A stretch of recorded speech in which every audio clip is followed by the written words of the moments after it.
¿Alguna vez te has detenido a pensar que la persona que compartes un simple trozo de pan podría ser alguien capaz de cambiar tu destino para siempre? Carmen jamás lo habría imaginado aquella mañana gris en San Telmo. La joven panadera, con las manos agrietadas y los párpados pesados de tantas noches en vela, encendió los hornos de El Sabor de Ayer, la pequeña panadería que había heredado de sus padres. El aroma del pan recién horneado llenó el aire, un contraste cruel con el sobre amarillo sobre el mostrador. La tercera notificación del banco. 15,000 pesos. 24 horas. El ultimátum final. Carmen apretó los dientes, hundiendo las manos en la masa como si pudiera desahogar allí su desesperación. Cada golpe contra la harina era un eco de la impotencia. ¿Cómo salvar el legado de sus padres de la voracidad de un banco? Al abrir el medallón que colgaba de su cuello, recordó el broche de zafiros guardado en casa, joya familiar que generaciones habían llevado en bodas. Su madre siempre le había dicho: «Algún día será tuyo, pero no lo vendas nunca». Carmen cerró el medallón con fuerza. Aquello era lo último que conservaba de ellos. No lo sacrificaría. Con apenas 20 panes en su carrito, salió a la calle. El amanecer teñía de rosa las fachadas descascaradas del barrio. En la esquina de la plaza, como cada mañana, estaba él, el anciano de barba blanca y ropa gastada, siempre con un libro distinto en las manos. A diferencia de otros, nunca pedía nada. Solo leía, con una dignidad silenciosa que descolocaba a todos. Carmen se detuvo. «Buenos días, don», dijo, dudando. Eduardo, respondió él, sonriendo con voz firme, demasiado culta para un vagabundo. Carmen le ofreció pan caliente y un termo con café. Él aspiró profundamente el aroma. Masa madre. Fermentación lenta, harina no refinada. Casi nadie hace pan así hoy en día. Carmen lo miró, sorprendida. ¿Cómo podía saber tanto un hombre que parecía no tener nada? Antes de que pudiera preguntar, una voz cortante interrumpió. «¡Aguirre!». El abogado Javier Méndez, traje gris y maletín en mano, apareció con paso arrogante. «Te buscaba. Mañana vence el plazo. Si no pagas, la panadería será embargada». Carmen sintió que el mundo se le venía abajo. Intentó defenderse, pero la humillación fue aún mayor cuando Méndez insinuó otros acuerdos personales por su belleza. El rubor de la vergüenza se transformó en ira. Entonces, inesperadamente, el anciano se levantó con una agilidad que no correspondía a su apariencia. «La señorita ha dicho que es imposible». «Respete su espacio», ordenó con una voz tan firme que heló a Méndez. Y lo más sorprendente, señaló un error en los documentos, citando un artículo legal con precisión. Méndez palideció, revisando papeles. El desalojo no podía ejecutarse todavía. Carmen tenía 30 días más. Ella lo miró boquiabierta. ¿Quién era en realidad ese anciano? ¿Un vagabundo? ¿Un abogado oculto? ¿O algo mucho más complejo? El aire de la plaza aún olía a pan caliente cuando Carmen regresó con el carrito vacío. Cada moneda guardada en el delantal parecía un peso insignificante ante los 15,000 que el banco exigía. Entró en la panadería y cerró la puerta con un suspiro. El silencio del local se volvió pesado, roto solo por el repiqueteo de la campana que colgaba sobre la entrada.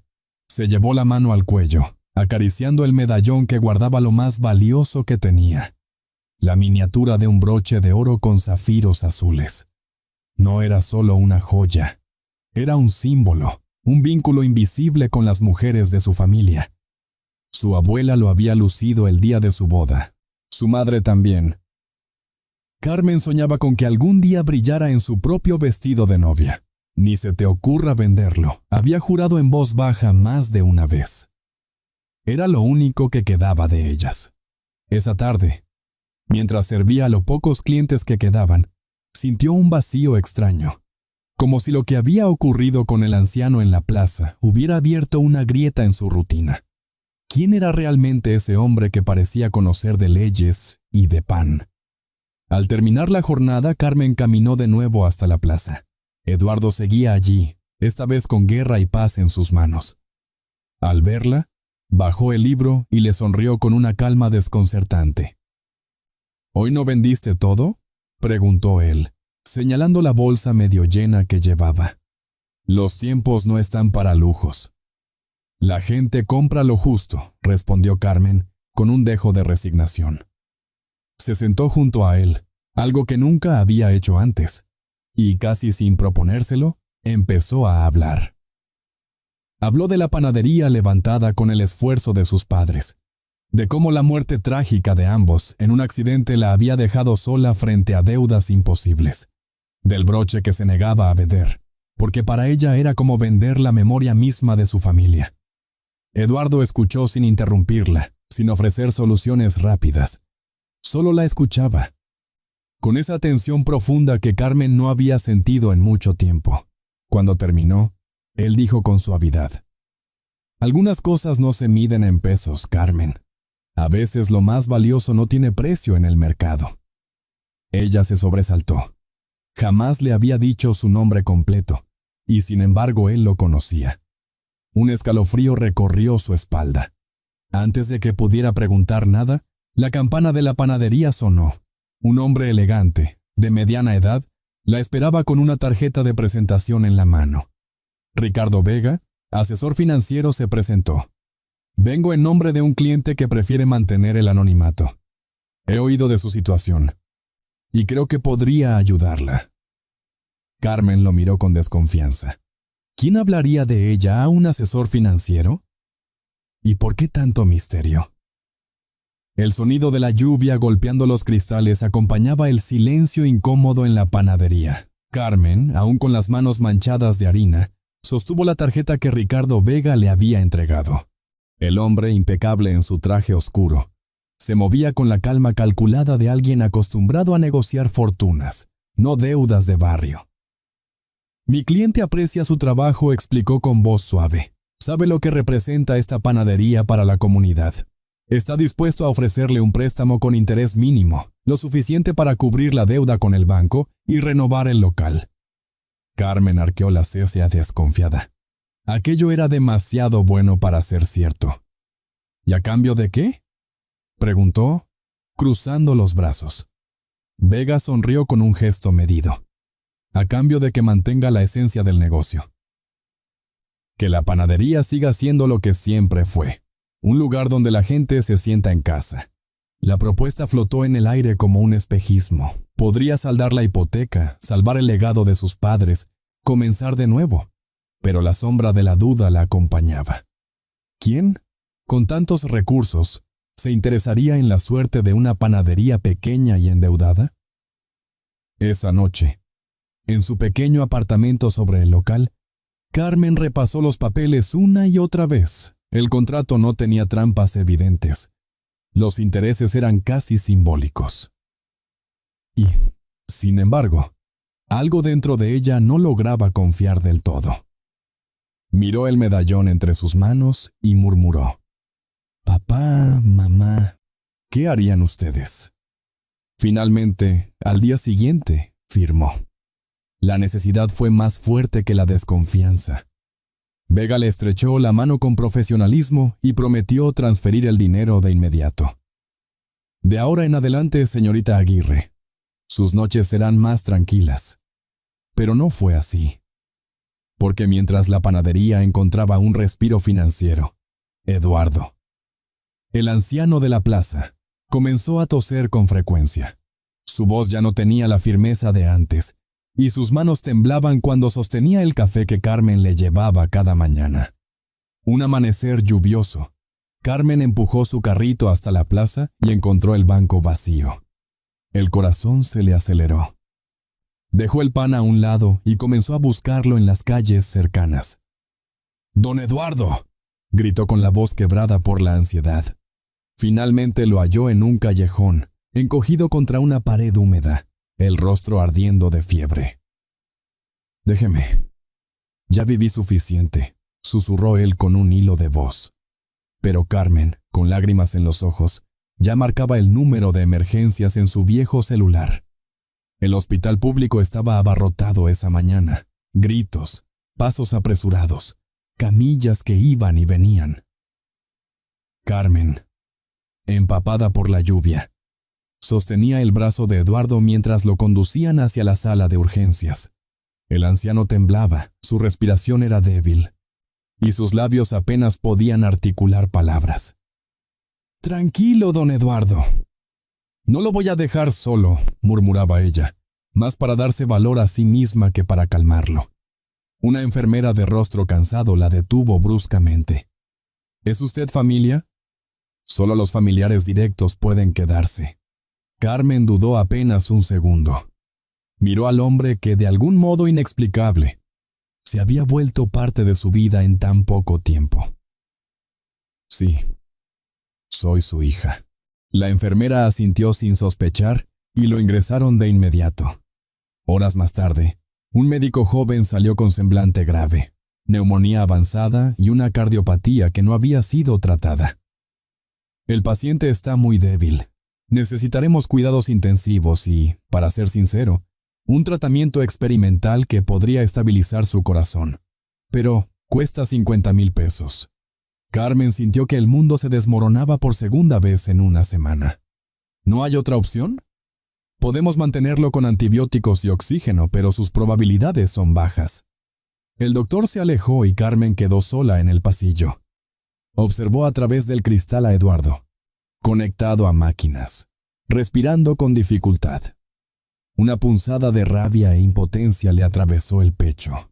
Apenas ayer, él le había regalado 30 días de esperanza frente al abogado, y ahora su vida se apagaba frente a sus ojos. Se llevó las manos a la cara, conteniendo las lágrimas. Recordó la voz de su madre. La vida siempre te pedirá más de lo que crees poder dar. Y recordó también el broche de zafiros, guardado en un pequeño estuche bajo una tabla del suelo en su habitación. Carmen comprendió que había llegado el momento de elegir. Esa noche, sentada en el pasillo frío del hospital, sacó el medallón y lo apretó contra el corazón. «Perdóname, mamá, perdóname, abuela, pero su vida vale más que cualquier recuerdo». La mañana siguiente, Carmen caminó con paso decidido hacia el centro de la ciudad. En su bolso llevaba una caja de terciopelo azul. Cada paso parecía más pesado que el anterior. El cielo estaba cubierto, y una llovizna fina caía sobre los adoquines. Empujó la puerta de una joyería antigua. El sonido metálico de la campanilla retumbó en su pecho. Un hombre mayor con gafas redondas y bata blanca levantó la vista. «¿Puedo ayudarla?». Carmen abrió la caja. El broche de zafiros brilló bajo la luz blanca del escaparate. El joyero ajustó sus gafas y lo tomó con guantes de seda. Pieza única. Finales del siglo XIX, montura en oro. Hermoso. ¿Es de su familia? Carmen tragó saliva. Sí, pero necesito venderlo. El joyero la observó un instante, como si quisiera asegurarse de que comprendía lo que estaba a punto de hacer. Finalmente asintió y comenzó a calcular el precio. «Le daré lo justo, señorita». No muchos apreciarían el valor histórico de esta pieza. Cuando el dinero pasó de sus manos a las de Carmen, sintió como si un pedazo de su corazón se desprendiera. También entregó un reloj de bolsillo de su padre y un par de candelabros antiguos que había guardado con recelo. Con eso, alcanzaba la cifra. Salió de la tienda con un sobre lleno de billetes. Se detuvo bajo la lluvia y respiró hondo. El mundo parecía más gris, pero también más ligero. Había elegido la vida de Eduardo sobre la memoria de los suyos. De regreso al hospital entregó el dinero en la administración. «Quiero pagar el tratamiento experimental del señor Eduardo». La enfermera tomó el sobre con expresión incrédula. «¿Es usted su hija?» «Sí, y haré lo que sea por él». Al entrar en la habitación, Eduardo abrió los ojos. Estaban vidriosos, pero aún guardaban un brillo de lucidez. Miró la ausencia del medallón en su cuello y comprendió al instante. «No, Carmen», balbuceó con un hilo de voz. «Cállese», lo interrumpió ella. tomándole la mano. Usted me salvó la panadería. Ahora yo lo voy a salvar a usted. Un temblor recorrió el cuerpo del anciano. El monitor cardíaco emitió un pitido alarmante. Médicos y enfermeras entraron corriendo. Carmen fue empujada hacia atrás mientras intentaban estabilizarlo. En medio del caos, uno de los bolsillos del abrigo viejo de Eduardo cayó abierto sobre la camilla.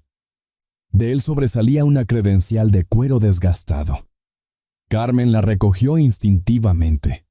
Al leer el nombre estampado en letras doradas, sintió que la sangre se le helaba en las venas. Eduardo Montero, presidente honorario. Grupo Montero. Un magnate declarado muerto hacía 5 años. El nombre brillaba en la credencial como un trueno silencioso en la mente de Carmen. Eduardo Montero, el magnate que todos daban por muerto tras un misterioso accidente de helicóptero 5 años atrás. Lo había visto en periódicos, en noticieros, en reportajes donde lo describían como un titán de los negocios, un hombre implacable y carismático. ¿Cómo era posible que ese anciano desaliñado, al que había dado pan en la plaza, fuera el mismo hombre que había movido los hilos de medio país? «Señorita, por favor, salga del cuarto», ordenó una enfermera mientras conectaban a Eduardo a nuevas máquinas. Carmen salió tambaleándose al pasillo, la credencial aún apretada en su mano. El corazón le latía con violencia. ¿Había sido engañada todo este tiempo? Su compasión, su sacrificio, su broche, todo para un millonario disfrazado. Horas después, cuando la tormenta médica se calmó, Carmen entró de nuevo a la habitación. Eduardo, más pálido que nunca, abrió los ojos. Lo viste, ¿verdad?», murmuró con voz áspera. Carmen lo miró con una mezcla de rabia y desolación. «¿Quién es usted? ¿Un vagabundo enfermo o un millonario que juega a ser pobre? ¿Por qué me hizo creer que necesitaba ayuda?». Eduardo intentó incorporarse, pero los tubos y cables lo devolvieron a la cama. «No era un juego, Carmen». Tosió, con dificultad. Tenía que vivir como nadie para entender lo que había perdido. Ella negó con la cabeza, las lágrimas ardiéndole en los ojos. «Yo vendí el broche de mi madre para salvarlo, la única herencia que tenía. ¿Y usted? ¿Qué ha sacrificado, don Eduardo? ¿Una mansión? ¿Un coche de lujo?». El silencio fue insoportable. Él desvió la mirada, incapaz de sostener la suya. En ese instante entró Ricardo Vega, el supuesto asesor financiero. Miró la credencial en la mano de Carmen y no pareció sorprendido. «Ahora lo sabe, señorita Aguirre. Sí, es Eduardo Montero. Y créame, su regreso no será sencillo». Carmen lo fulminó con la mirada. «¿Sencillo? ¿Después de hacerme pasar por esto? ¿De obligarme a vender lo único que me quedaba de mi familia?». Eduardo extendió una mano temblorosa hacia ella. No quise herirla. Solo necesitaba ver si aún existía alguien que ayudara sin pedir nada. Alguien verdadero. Carmen retrocedió un paso. El dolor se mezclaba con la traición. Pues ya lo vio. Pero no sé si pueda perdonarlo. Eduardo cerró los ojos, y una lágrima resbaló por la arruga de su mejilla. «Déjeme explicarle. Todo». La habitación del hospital quedó en penumbra, apenas iluminada por la luz azulada de los monitores. Carmen permanecía de pie, rígida, con los brazos cruzados, mientras Eduardo buscaba fuerzas para hablar. «Hace 5 años. Comenzó con voz quebrada. Viajaba en el helicóptero privado con mi esposa Elena y nuestro hijo, Mateo. Creía que era un día cualquiera, pero era una trampa. El aparato se desplomó en medio de la sierra. Todos nos dieron por muertos». Sus ojos, enrojecidos, se humedecieron. Ellos no sobrevivieron. Yo sí. Me arrastré entre restos y fuego. Y allí comprendí que no fue un accidente. Mis propios socios, los mismos que juraban lealtad, habían saboteado el helicóptero. Querían el imperio, mi fortuna, todo. Carmen lo escuchaba con la respiración contenida. El dolor en sus palabras era real, tan profundo que no podía fingirse. Decidí desaparecer, continuó Eduardo. Si regresaba, me matarían. Y yo ya no quería vivir en un mundo donde mi esposa y mi hijo no estuvieran. Así que me escondí entre los invisibles. Dormí en bancos de plaza, compartí sopa en comedores sociales. Quería entender cómo vivía la gente que mi empresa decía ayudar, mientras en realidad los aplastaba. Se interrumpió, ahogado por la tos. Carmen le alcanzó un vaso de agua con manos temblorosas, sin darse cuenta de que, poco a poco, la rabia se mezclaba con compasión. ¿Y por qué yo?, preguntó ella, la voz cargada de reproche y de duda. ¿Por qué acercarse a mi panadería, a mis deudas, a mi vida? Eduardo sostuvo su mirada con una franqueza desgarradora. Porque en usted vi algo que había olvidado. Dignidad. Usted me ofreció pan sin pedirme nada. Y cuando más necesitaba una razón para seguir, usted me la dio. El silencio se hizo pesado. Carmen bajó la vista, aún luchando entre la traición y la comprensión. En ese momento, Ricardo Vega, que había permanecido discreto en la esquina, dio un paso al frente y sacó de su portafolio un sobre lacrado. Señorita Aguirre, dijo con solemnidad, este es el testamento de Eduardo Montero, y contiene algo más, un proceso de adopción legal, firmado y certificado antes de su desaparición. Eduardo lo reactivó hace semanas. Carmen lo miró, atónita. ¿Adopción? ¿Qué está diciendo? Vega extendió los documentos sobre la mesa. Quiere nombrarla oficialmente como su heredera. Carmen dio un paso atrás, el corazón desbocado. No podía procesar lo que escuchaba. ¿De la ruina absoluta a convertirse en la hija adoptiva de un magnate? Todo sonaba tan irreal, tan abrumador que apenas pudo susurrar. Esto no puede ser verdad. Eduardo, con los ojos empañados, alcanzó su mano y apretó con la poca fuerza que le quedaba. Eres lo más parecido a una hija que la vida me ha devuelto. Y necesito que seas tú quien decida qué hacer con mi imperio. Y con los culpables de mi tragedia. La sala de juntas improvisada en el hospital parecía un escenario surrealista. Sobre la mesa metálica, Ricardo Vega desplegó 2 carpetas gruesas. En la primera, planos brillantes con torres de vidrio, avenidas amplias y centros comerciales. El proyecto Nueva Aurora, la joya con la que los socios de Eduardo planeaban modernizar San Telmo. Demolerían manzanas enteras, explicó Vega, señalando con su pluma, incluida su panadería. Carmen sintió un nudo en la garganta. Reconoció su calle en el plano, tachada con una línea roja. Era como si todo su pasado fuera borrado con un simple trazo de lápiz. La segunda carpeta mostraba algo distinto. Diseños más humildes, integrados con las fachadas antiguas. Plazas con hornos comunitarios, mercados artesanales. En cada página se respiraba la memoria de un barrio vivo. Estos planos los desarrolló Mateo. El hijo de Eduardo, añadió Vega con voz grave. Creía en un crecimiento con alma, no en la demolición de la historia. Eduardo, recostado en la cama, alzó la voz con dificultad. Ese fue mi error, Carmen. Confié en los hombres equivocados. Quise levantar un imperio y olvidé escuchar a quienes más importaban. Carmen pasó las manos por los papeles. En los trazos de Mateo podía ver reflejada la lucha de sus padres, la resistencia de cada vecino que defendía su esquina, su horno, su memoria. ¿Y yo qué tengo que ver en todo esto?, preguntó, aún incrédula. Eduardo la miró con una intensidad que traspasaba la debilidad de su cuerpo. Porque ahora tú llevas mi nombre. Porque este legado ya no me pertenece. Es tuyo. Tú decidirás si San Telmo muere bajo el brillo vacío de Nueva Aurora, o si renace con el pan y la dignidad de quienes nunca se rindieron. El silencio quintunó la habitación. El sonido de los monitores marcaba el paso de los segundos. Carmen cerró los ojos, recordando las risas de su madre al amasar, la voz grave de su padre enseñándole a calcular la levadura, el aroma del pan que unía a todo el barrio. Cuando volvió a abrirlos, sus manos temblaban, pero su voz salió firme. No voy a dejar que borren nuestra historia. Si voy a heredar algo, que sea la lucha por la gente. Vega asintió, como si hubiera esperado esa respuesta. Entonces, señorita Aguirre, prepárese. Porque enfrentarse a los socios de Eduardo no será solo una cuestión de papeles. Será una batalla contra hombres acostumbrados a no perder jamás. Carmen respiró hondo.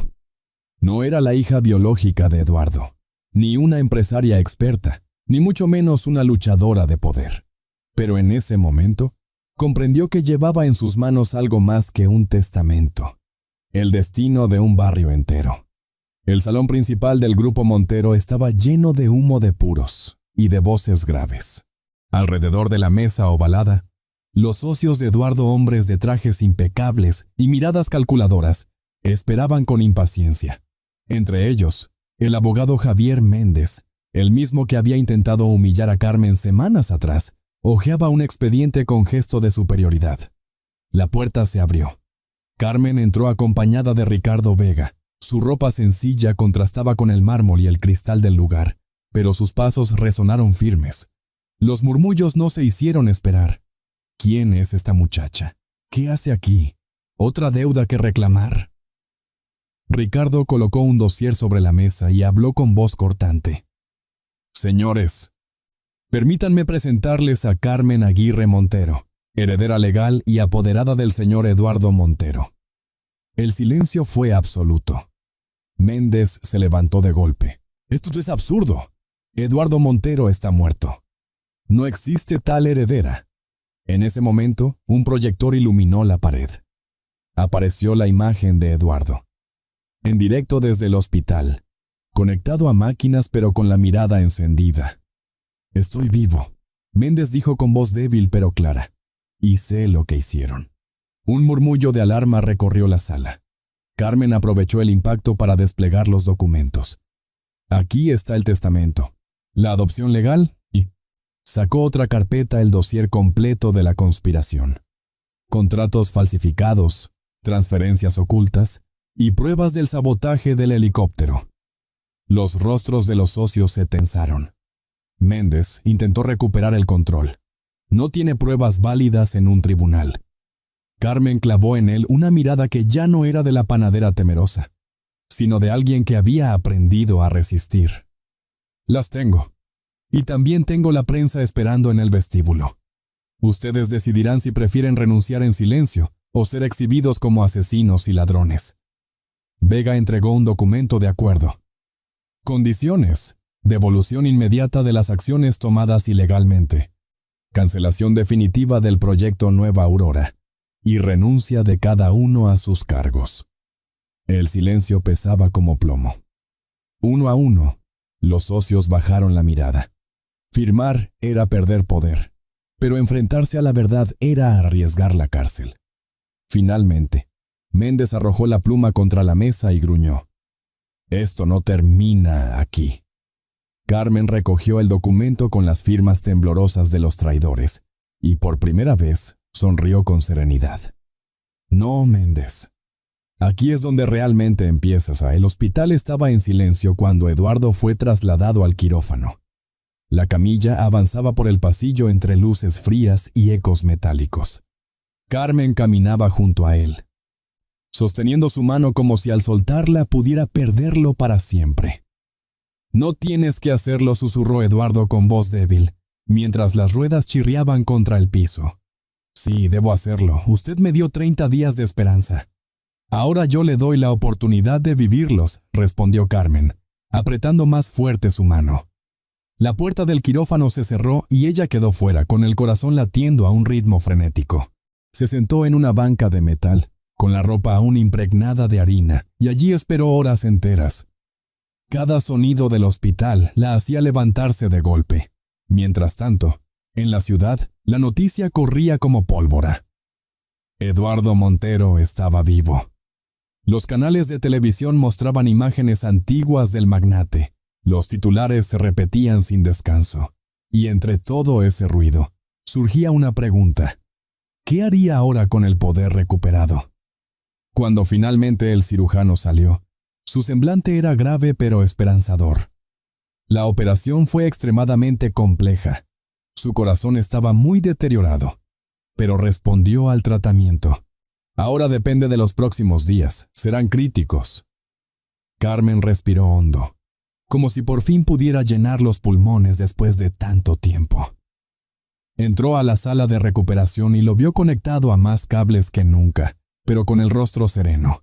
Se inclinó y le susurró al oído: «Aguante, don Eduardo. No solo por usted, por todos los que aún esperan».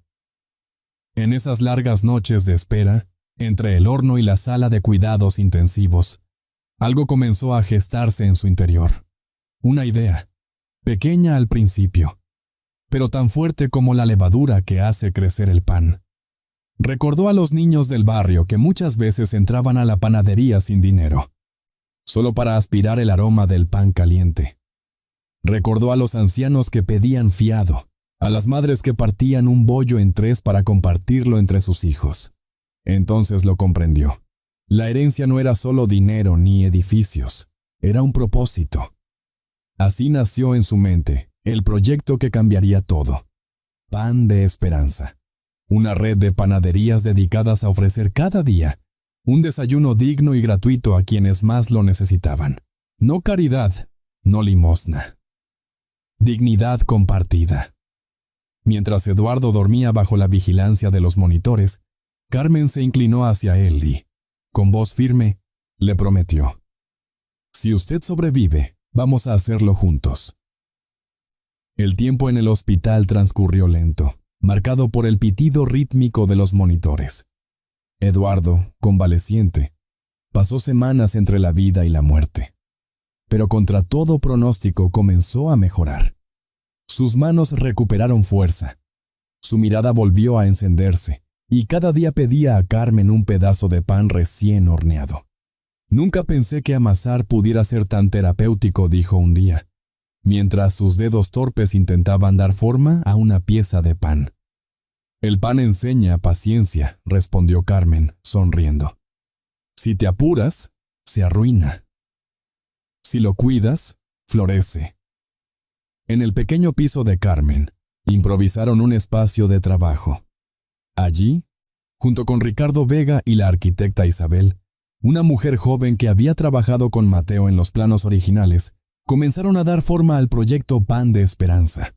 Los debates se extendían hasta la madrugada. ¿Cómo sostener económicamente la iniciativa? ¿Cómo asegurar que no terminara en manos de oportunistas? Isabel desplegaba planos de locales modestos pero acogedores, con hornos visibles y mesas comunales. Vega proponía un fideicomiso para blindar legalmente los fondos. Eduardo, con la experiencia de un magnate, ofrecía contactos y estrategias para negociar con proveedores. Pero fue Carmen quien puso el alma. Cada local debe tener una pared de historias. Fotos de las familias que reciben el pan. Frases que recuerden que esto no es limosna, es comunidad. Eduardo la escuchaba con atención. En esos momentos comprendía que ya no era el hombre que había dirigido un imperio de acero y cristal. Había renacido en la humildad del trigo y el fuego. Semanas más tarde, una noticia sacudió la mesa. Los culpables habían cedido. Los socios firmaron la renuncia definitiva y devolvieron las acciones. El imperio Montero estaba otra vez bajo control de Eduardo y de Carmen. Aquella noche, en la terraza del hospital, Eduardo se levantó con ayuda de un bastón y miró la ciudad iluminada. «Nunca pensé que volvería a tener poder», dijo, con la voz cargada de emoción. «Pero ahora entiendo que el verdadero poder no está en los rascacielos, está en el pan compartido». Carmen lo miró en silencio. En ese instante ya no vio al magnate ni al vagabundo.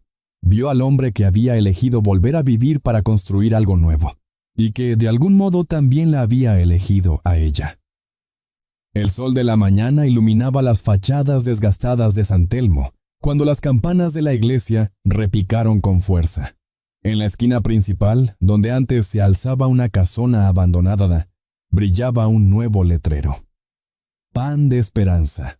Una multitud se agolpaba frente a las puertas. Vecinos, niños con mochilas gastadas, ancianos apoyados en bastones, madres con bebés en brazos. Todos esperaban con la misma mezcla de curiosidad y emoción. Carmen, con el delantal blanco impecable, abrió las puertas. El aroma a pan recién horneado inundó la calle. A su lado, sorprendentemente, estaba Eduardo. No con traje ni corbata, sino con un simple delantal de lino, las manos aún manchadas de harina. Los murmullos se transformaron en asombro. Algunos lo reconocieron. ¡Es él! ¡Eduardo Montero! ¡Está vivo! Los flashes de la prensa estallaron como relámpagos, pero Eduardo no buscó cámaras ni micrófonos. Caminó hasta el mostrador, tomó un pan caliente y lo colocó en las manos de un niño descalzo que lo miraba con ojos brillantes. «Hoy comienza algo nuevo», dijo con voz firme. «Aquí nadie pedirá papeles ni explicaciones. Solo pan, cada mañana, para quien lo necesite». Los aplausos estallaron. Carmen, con lágrimas contenidas, sirvió el café gratuito en vasos de barro. La gente entraba y salía, algunos con pan bajo el brazo, otros simplemente para dejar un abrazo de agradecimiento. Un periodista logró abrirse paso y preguntó: «Señor Montero, ¿esto es caridad? ¿Un acto de redención?». Eduardo miró a Carmen antes de responder. Ella fue quien tomó el micrófono improvisado. «No es caridad, es comunidad. Es devolver lo que siempre nos perteneció. La dignidad de compartir la mesa». Las palabras resonaron en la plaza como un eco antiguo y nuevo a la vez. Los vecinos comenzaron a cantar, algunos lloraban. Y entre esa algarabía, Carmen y Eduardo se miraron con complicidad silenciosa. Él había vuelto a la vida, pero no como magnate, como panadero, como hombre que había comprendido que el verdadero legado no era acumular, sino multiplicar. En la vitrina, junto a los panes, Isabel había colocado la primera foto de la pared de historias. Un retrato en blanco y negro de Elena y Mateo, sonriendo con harina en el rostro. Debajo, una frase sencilla: «El pan que se comparte nunca se pierde». Carmen acarició el vidrio y murmuró para sí: «Esto apenas comienza». El invierno había cedido paso a una primavera luminosa cuando el proyecto Pan de Esperanza celebró sus primeros 6 meses. Lo que comenzó como un local humilde en San Telmo, ahora se había multiplicado en 15 panaderías distribuidas por los barrios más golpeados de la ciudad.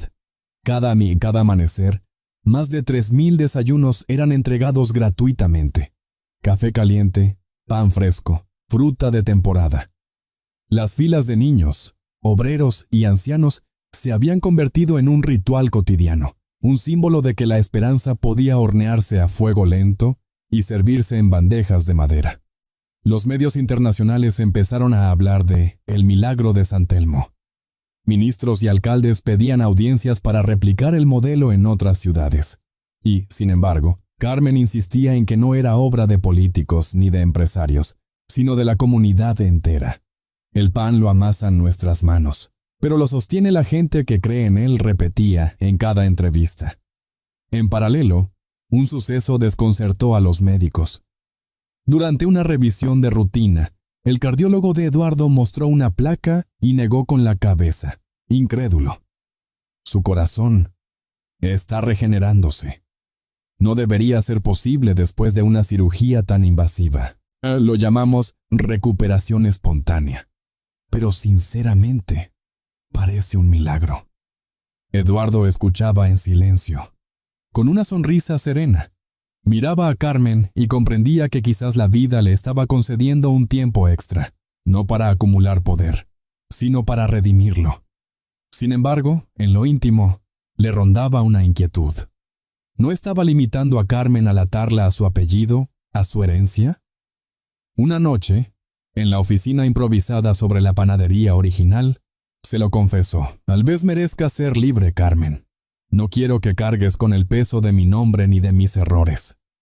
Ella lo interrumpió con firmeza, mirándolo a los ojos. «No se equivoque. Yo no cargo su pasado, yo elijo nuestro presente. Pan de Esperanza no es solo suyo ni mío, es de todos. Pero usted y yo somos familia. y las familias no se abandonan. Eduardo cerró los ojos, emocionado. Aquellas palabras no eran de sumisión ni de dependencia, sino de elección consciente. Al día siguiente, mientras la ciudad despertaba, Carmen y Eduardo viajaron hasta el barrio más pobre de la periferia. Allí se inauguraba la panadería número 15. Entre paredes pintadas con colores vivos, un grupo de niños los recibió con canciones. Eduardo tomó el micrófono y, con la voz firme, declaró: «Cada pan que aquí se entregue será un recordatorio de que un barrio no se mide por sus carencias, sino por su capacidad de compartir». La multitud estalló en aplausos, y en medio de ellos, Carmen lo miró con orgullo. Había nacido de nuevo, no como heredera de un magnate, sino como guardiana de un legado vivo. El aire olía a pan recién horneado en la sede central de Pan de Esperanza, donde una pared entera estaba cubierta por fotografías. Niños sonriendo con las manos manchadas de harina, ancianos compartiendo café, madres con sus hijos abrazados a una bolsa de pan caliente. Era el libro vivo del proyecto, un mural que contaba la historia de la comunidad mejor que cualquier balance financiero. Aquella tarde, Carmen revisaba el registro de impacto. 15 panaderías abiertas, miles de desayunos diarios, familias que habían recuperado la dignidad de sentarse a la mesa. Eduardo, aún apoyado en un bastón pero con el rostro rejuvenecido, se acercó despacio. «Míralo», susurró con orgullo. «Todo esto es fruto de tu decisión». Carmen negó con suavidad. «No, Eduardo. Es fruto de todos. Yo solo fui el horno. La levadura fue el barrio». En ese momento, la campanilla de la puerta sonó. Una mujer de mediana edad, cabello recogido y traje discreto, entró con paso nervioso. Sus ojos se encontraron de inmediato con los de Eduardo. «¿Alicia?», preguntó él sorprendido. Era su antigua secretaria personal, quien había trabajado a su lado hasta el día del accidente. Ella se acercó con lágrimas contenidas. Sabía que estaba vivo. Lo sentía. Nadie más lo creía. Pero yo lo sabía. De su bolso sacó una carpeta amarillenta. Dentro, una fotografía en blanco y negro. Una panadería humilde de hace décadas. En el centro, una mujer joven con delantal, sonriendo con harina en las mejillas. Eduardo la tomó con manos temblorosas. «Es mi madre. En su panadería. Nunca me habló de esta foto». Carmen se inclinó para mirar y comprendió de golpe. Aquel vínculo con el pan, esa dignidad que Eduardo había redescubierto en la calle, no era casualidad. Venía de raíz, de sangre, de memoria. Eduardo apretó la foto contra su pecho y con la voz quebrada murmuró: «He tardado toda una vida en volver al punto de partida». Carmen colocó su mano sobre la suya. «No ha sido en vano. Ahora ese legado no es solo suyo, es de todos nosotros». Esa noche, frente a los hornos encendidos, vecinos, niños y ancianos levantaron un brindis improvisado con vasos de barro. Carmen y Eduardo, rodeados de risas y cantos, se miraron con complicidad. «Prometamos algo», dijo Carmen, «que este fuego nunca se apague». Eduardo asintió, con lágrimas brillando en sus ojos. «Prometamos que mientras quede trigo y manos dispuestas a amasar, siempre habrá pan y esperanza». Las luces de 15 panaderías iluminaron simultáneamente la ciudad como estrellas encendidas en la tierra, y en medio de aquel resplandor, Carmen comprendió que la historia no terminaba allí. Apenas estaba comenzando.